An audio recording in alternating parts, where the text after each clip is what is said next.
Dan pemirsa, terkait kondisi udara di Sumatera Selatan, terkhusus Kota Palembang yang pada Rabu 6 September 2023 ini memasuki level tidak sehat. Bahkan mengganggu jarak pandang. Dianggap pihak BMKG Stasiun Meteorologi SMB 2 masih belum berdampak terhadap dunia penerbangan.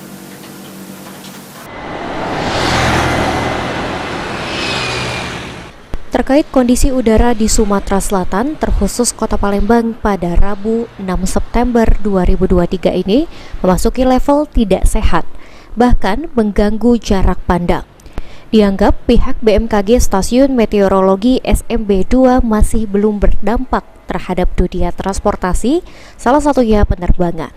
Diterangkan Kepala Stasiun Meteorologi SMB 2 Palembang Siswanto, memburuknya kualitas udara hingga mengganggu jarak pandang pada pagi hari dalam 4 hari terakhir belum memengaruhi roda transportasi udara, lantaran saat ini jarak pandang di udara masih berkisar 5 km atau masih sesuai standar minimal.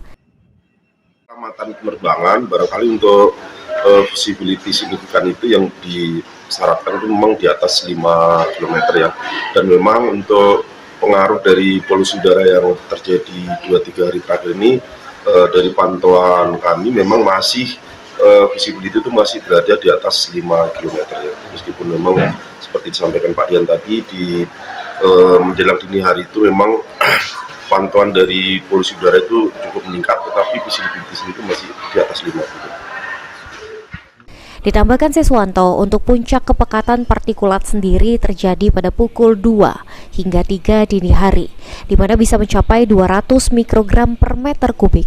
Dan hal tersebut tidak berpengaruh pada moda transportasi udara lantaran jarang ada penerbangan pada waktu tersebut. Sandi Pratama, PAL TV.